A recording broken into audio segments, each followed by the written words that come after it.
ಕೊಲೆ ಆರೋಪಿ ನಟ ದರ್ಶನ್ಗೆ ಡಬಲ್ ಟೆನ್ಷನ್ ಶುರುವಾಗಿರ್ತಕ್ಕಂಥದ್ದು. ಒಂದು ಕಡೆ ರೆಗ್ಯುಲರ್ ಜಾಮೀನು ಅರ್ಜಿ ವಿಚಾರಣೆ, ಮತ್ತೊಂದು ಕಡೆ ಬೆನ್ನು ನೋವಿಗೆ ಆಪರೇಷನ್ ಟೆನ್ಷನ್ ಶುರುವಾಗಿರ್ತಕ್ಕಂಥದ್ದು. ಹೈಕೋರ್ಟ್ ನ್ಯಾಯಮೂರ್ತಿ ವಿಶ್ವಜಿತ್ ಶೆಟ್ಟಿ ಅವರ ಒಂದು ಪೀಠದಲ್ಲಿ ವಿಚಾರಣೆ ನಡೆಯಲಿರ್ತಕ್ಕಂಥದ್ದು. ಇಂದು ಕೊಲೆ ಆರೋಪಿ ನಟ ದರ್ಶನ್ಗೆ ಡಬಲ್ ಟೆನ್ಷನ್ ಶುರುವಾಗಿದೆ. ಒಂದು ಕಡೆ ರೆಗ್ಯುಲರ್ ಜಾಮೀನು ಅರ್ಜಿ ವಿಚಾರಣೆಗೆ ಸಂಬಂಧಪಟ್ಟಂತೆ, ಮತ್ತೊಂದು ಕಡೆ ಬೆನ್ನು ನೋವಿಗೆ ಆಪರೇಷನ್ ಟೆನ್ಷನ್ ಶುರುವಾಗಿರ್ತಕ್ಕಂಥದ್ದು ದರ್ಶನ್ ಅವರಿಗೆ. ಹೈಕೋರ್ಟ್ ನ್ಯಾಯಮೂರ್ತಿ ವಿಶ್ವಜಿತ್ ಶೆಟ್ಟಿ ಅವರ ಪೀಠದಲ್ಲಿ ವಿಚಾರಣೆ ನಡೆಯಲಿರ್ತಕ್ಕಂಥದ್ದು. ಇಂದು ದರ್ಶನ್ ಪರ ವಾದ ಮಂಡಿಸಿರುವ ವಕೀಲ ಸಿ.ವಿ. ನಾಗೇಶ್, ಉಳಿದ ಆರೋಪಿಗಳ ಪರವಾಗಿ ವಕೀಲರಿಂದ ವಾದ ಮಂಡನೆ, ಬಳಿಕ ಎಸ್ಪಿಪಿ ಪ್ರಸನ್ನ ಕುಮಾರ್ ಅವರಿಂದ ವಾದ ಮಂಡನೆ ನಡೆಯಲಿದೆ. ಕೊಲೆ ಆರೋಪಿ ನಟ ದರ್ಶನ್ಗೆ ಡಬಲ್ ಟೆನ್ಷನ್ ಶುರುವಾಗಿರ್ತಕ್ಕಂಥದ್ದು. ಒಂದು ಕಡೆ ರೆಗ್ಯುಲರ್ ಜಾಮೀನು ಅರ್ಜಿ ವಿಚಾರಣೆಗೆ ಸಂಬಂಧಪಟ್ಟಂತೆ ಟೆನ್ಷನ್ ಆದ್ರೆ, ಮತ್ತೊಂದು ಕಡೆ ಬೆನ್ನು ನೋವಿಗೆ ಆಪರೇಷನ್ ಟೆನ್ಷನ್ ಶುರುವಾಗಿದೆ ದರ್ಶನ್ ಅವರಿಗೆ. ಹೈಕೋರ್ಟ್ ನ್ಯಾಯಮೂರ್ತಿ ವಿಶ್ವಜಿತ್ ಶೆಟ್ಟಿ ಅವರ ಪೀಠದಲ್ಲಿ ವಿಚಾರಣೆ ಇಂದು ನಡೆಯಲಿದೆ. ದರ್ಶನ್ ಪರ ವಾದ ಮಂಡಿಸಿರುವ ವಕೀಲ ಸಿ.ವಿ. ನಾಗೇಶ್ ಅವರು ಇಂದು ಕೂಡ ವಾದ ಮಂಡನೆ ಮಾಡಲಿದ್ದಾರೆ. ಉಳಿದ ಆರೋಪಿಗಳ ಪರವಾಗಿ ವಕೀಲರಿಂದ ವಾದ ಮಂಡನೆ ಮಾಡಲಾಗುತ್ತೆ. ಬಳಿಕ ಎಸ್ಪಿಪಿ ಪ್ರಸನ್ನ ಕುಮಾರ್ ಅವರಿಂದ ವಾದ ಮಂಡನೆ ಮಾಡಲಾಗುತ್ತೆ. ಕೊಲೆ ಆರೋಪಿ ನಟ ದರ್ಶನ್ಗೆ ಡಬಲ್ ಟೆನ್ಷನ್ ಶುರು ಆಗಿರ್ತಕ್ಕಂಥದ್ದು. ಯಾಕಂದ್ರೆ ಒಂದು ಕಡೆ ರೆಗ್ಯುಲರ್ ಜಾಮೀನು ಅರ್ಜಿ ವಿಚಾರಣೆಗೆ ಸಂಬಂಧಪಟ್ಟಂತೆ ಇಂದು ವಿಚಾರಣೆ ಇದೆ, ಮತ್ತೊಂದು ಕಡೆ ಅವರೊಂದು ಶಸ್ತ್ರಚಿಕಿತ್ಸೆ ಏನಿದೆ ಅದಕ್ಕೆ ಸಂಬಂಧಪಟ್ಟಂತೆ, ಬೆನ್ನು ನೋವಿನ ಸಂಬಂಧಪಟ್ಟಂತೆ, ಆ ಒಂದು ಆಪರೇಷನ್ಗೆ ಸಂಬಂಧಪಟ್ಟಂತೆ ಈಗ ಟೆನ್ಷನ್ ಶುರು ಆಗಿರ್ತಕ್ಕಂಥದ್ದು. ಕೊಲೆ ಆರೋಪಿ ನಟ ದರ್ಶನ್ಗೆ ಡಬಲ್ ಟೆನ್ಷನ್ ಶುರು ಆಗಿದೆ. ಇಂದು ವಾದ ಮಂಡನೆ ಕೂಡ ಇರ್ತಕ್ಕಂಥದ್ದು. ಎರಡು ಟೆನ್ಷನ್ ಶುರು ಆಗಿರ್ತಕ್ಕಂಥದ್ದು ದರ್ಶನ್ ಅವರಿಗೆ. ಮತ್ತೊಂದು ಕಡೆ ಬೆನ್ನು ನೋವಿನ ಆಪರೇಷನ್ ಟೆನ್ಷನ್ ಶುರು ಆದರೆ, ಒಂದು ಕಡೆ ಅರ್ಜಿ ವಿಚಾರಣೆ ಬಗ್ಗೆ ಅದಕ್ಕೆ ಸಂಬಂಧಪಟ್ಟಂತೆ ಇಂದು ವಾದ ಮಂಡನೆ ಇದೆ. ನ್ಯಾಯಜಿತ್ ವಿಶ್ವಮೂರ್ತಿಯವರ ಒಂದು ಪೀಠದಲ್ಲಿ ಇಂದು ಅರ್ಜಿ ವಿಚಾರಣೆ ಇರತಕ್ಕಂಥದ್ದು. ದರ್ಶನ್ ಪರ ವಾದ ಮಂಡಿಸಲಿರುವ ವಕೀಲ ಸಿ.ವಿ. ನಾಗೇಶ್ ಅವರು ಉಳಿದ ಆರೋಪಿಗಳ ಪರವಾಗಿ ವಕೀಲರಿಂದ ವಾದ ಮಂಡನೆ ಮಾಡಲಾಗುತ್ತೆ. ನಂತರ ಎಸ್ಪಿಪಿ ಪ್ರಸನ್ನ ಕುಮಾರ್ ಅವರಿಂದ ವಾದ ಮಂಡನೆ ಮಾಡಲಾಗುತ್ತೆ ಇಂದು ಕೋರ್ಟ್ನಲ್ಲಿ.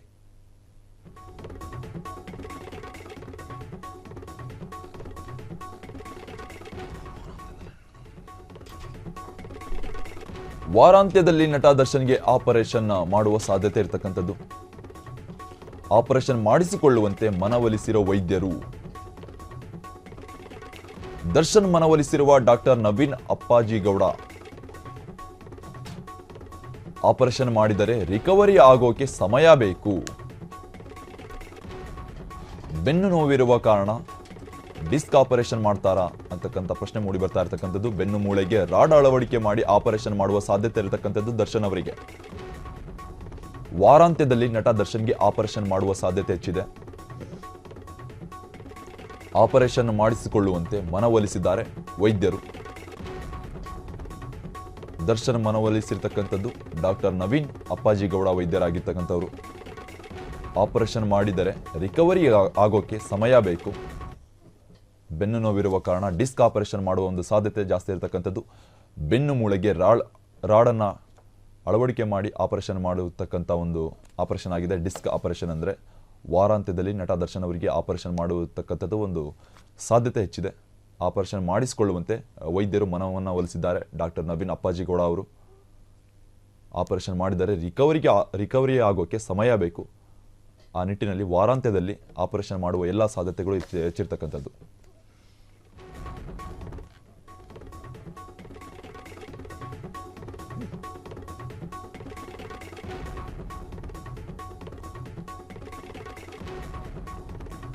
ಡಿಸ್ಕ್ ಆಪರೇಷನ್ ಮಾಡೋದಾದ್ರೆ ಹೇಗೆ ನಡೆಯುತ್ತೆ? ಬೆನ್ನು ಮೂಳೆಗಳ ಮಧ್ಯೆ ತೇವಾಂಶದ ಭಾಗ ಇರುತ್ತೆ. ತೇವಾಂಶದ ಭಾಗ ಬೆನ್ನು ಮೂಳೆಗಳಿಂದ ಹೊರಬರುತ್ತದೆ. ಹೊರಗಡೆ ಬಂದು ಒತ್ತಡ ಹಾಕಿದಾಗ ನೋವು ಹೆಚ್ಚಾಗುತ್ತದೆ. ಹೊರಗಡೆ ಬಂದಿರೋ ತೇವಾಂಶದ ಭಾಗಕ್ಕೆ ಸರ್ಜರಿ ಮಾಡಲಾಗುತ್ತೆ. ಡಿಸ್ಕ್ ಆಪರೇಷನ್ ಮಾಡಿದ್ರೆ ರಾಡನ್ನು ಅಳವಡಿಕೆ ಮಾಡಲ್ಲ.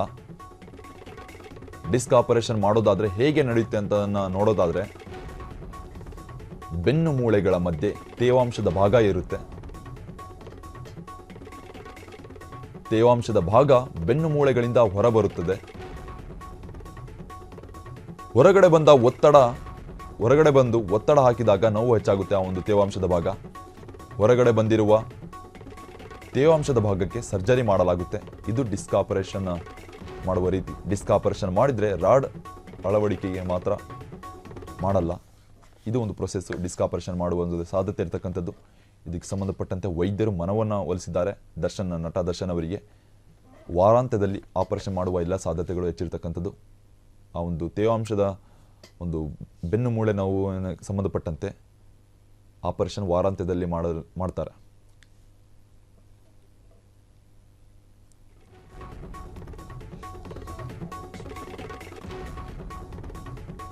ಬೆನ್ನು ಮೂಳೆಗೆ ರಾಡ್ ಅಳವಡಿಸುವ ಆಪರೇಷನ್ ಹೇಗೆ ನಡೆಯುತ್ತೆ? ಬೆನ್ನು ಮೂಳೆಗಳು ಒಂದಕ್ಕೊಂದು ಮುಂದೆ ಬಾಗಿರುತ್ತೆ. ಬೆನ್ನು ಮೂಳೆ ಹೊರಗಡೆ ಬಂದಾಗ ನೋವು ಜಾಸ್ತಿ ಆಗುತ್ತೆ. ಹೊರಗಡೆ ಬಂದಿರುವ ಬೆನ್ನು ಮೂಳೆಗೆ ರಾಡ್ ಅಳವಡಿಕೆ. ಯಾವುದೇ ಆಪರೇಷನ್ ಆದರೂ 3.5 ತಿಂಗಳು ರೆಸ್ಟ್ ಮಾಡಬೇಕು. ಆಪರೇಷನ್ ಕುರಿತು ಆರ್ಥೋ ಸರ್ಜನ್ಗಳ ಅಭಿಪ್ರಾಯ ಇದು. ಬೆನ್ನು ಮೂಳೆಗೆ ರಾಡ್ ಅಳವಡಿಸುವ ಆಪರೇಷನ್ ಹೇಗೆ ನಡೆಯುತ್ತೆ ಅನ್ನೋದನ್ನು ನೋಡೋದಾದ್ರೆ, ಬೆನ್ನು ಮೂಳೆಗಳು ಒಂದಕ್ಕೊಂದು ಮುಂದೆ ಬಾಗಿರುತ್ತೆ. ಬೆನ್ನು ಮೂಳೆ ಹೊರಗಡೆ ಬಂದಾಗ ನೋವು ಜಾಸ್ತಿ ಆಗುತ್ತೆ. ಹೊರಗಡೆ ಬಂದಿರುವ ಬೆನ್ನು ಮೂಳೆಗೆ ರಾಡ್ ಅಳವಡಿಕೆ ಮಾಡಲಾಗುತ್ತೆ. ಯಾವುದೇ ಆಪರೇಷನ್ ಆದರೂ 3.5 ತಿಂಗಳು ರೆಸ್ಟ್ ಮಾಡಬೇಕಾಗುತ್ತೆ. ಆಪರೇಷನ್ ಕುರಿತು ಆರ್ಥೋ ಸರ್ಜನ್ಗಳ ಅಭಿಪ್ರಾಯ ಇದು ಆಗಿರ್ತಕ್ಕಂಥದ್ದು. ಬೆನ್ನು ಮೂಳೆಗೆ ರಾಡ್ ಅಳವಡಿಸುವ ಒಂದು ಆಪರೇಷನ್ ವಿಧಾನ ಇದಾಗಿರ್ತಕ್ಕಂಥದ್ದು. ಯಾವುದೇ ಆಪರೇಷನ್ ನಡೆದ್ರೆ 3 ತಿಂಗಳುಗಳಷ್ಟು ರೆಸ್ಟ್ ಮಾಡಬೇಕಾಗುತ್ತೆ. ಯಾಕಂದರೆ ಅದರಲ್ಲೂ ಇದು ಬೆನ್ನು ಮೂಳೆಯ ಒಂದು ಸರ್ಜರಿ ಆಗಿರ್ತಕ್ಕಂಥದ್ದು. ಸಾಕಷ್ಟು ರೆಸ್ಟ್ ಮಾಡಬೇಕಾಗುತ್ತೆ ನಟ ದರ್ಶನ್ ಅವರು. ಇದಕ್ಕೆ ಸಂಬಂಧಪಟ್ಟಂತೆ ವಾರಾಂತ್ಯದಲ್ಲಿ ಆ ಒಂದು ಆಪರೇಷನ್ ಮಾಡೋದಕ್ಕೆ ಎಲ್ಲ ಸಿದ್ಧತೆಗಳನ್ನು ಮಾಡಿಕೊಳ್ಳಲಾಗ್ತಾ ಇರ್ತಕ್ಕಂಥದ್ದು. ಅಷ್ಟೇ ಅಲ್ಲ, ಇಂದು ವಿಚಾರಣೆ ಕೂಡ ಇರ್ತಕ್ಕಂಥದ್ದು ಕೋರ್ಟ್ನಲ್ಲಿ. ಎರಡು ಟೆನ್ಷನ್ನಲ್ಲಿ ಇರ್ತಕ್ಕಂಥದ್ದು ನಟ ದರ್ಶನ್ ಅವರು. ಈಗ ಆಪರೇಷನ್ ಕುರಿತು ಆರ್ಥೋ ಸರ್ಜನ್ ಅವರು ಈ ಒಂದು ವರದಿ ನೀಡಿರ್ತಕ್ಕಂಥದ್ದು, ಯಾವ ರೀತಿ ಆಪರೇಷನ್ ನಡೆಯುತ್ತೆ ಅಂತ. ಅಷ್ಟೇ ಅಲ್ಲ, ಇವರು ಆಪರೇಷನ್ ಮಾಡಿಸಿಕೊಂಡ್ರೆ 3 ತಿಂಗಳ ಒಂದು ಕಾಲದಲ್ಲಿ ರೆಸ್ಟ್ ಮಾಡಬೇಕಾಗುತ್ತೆ.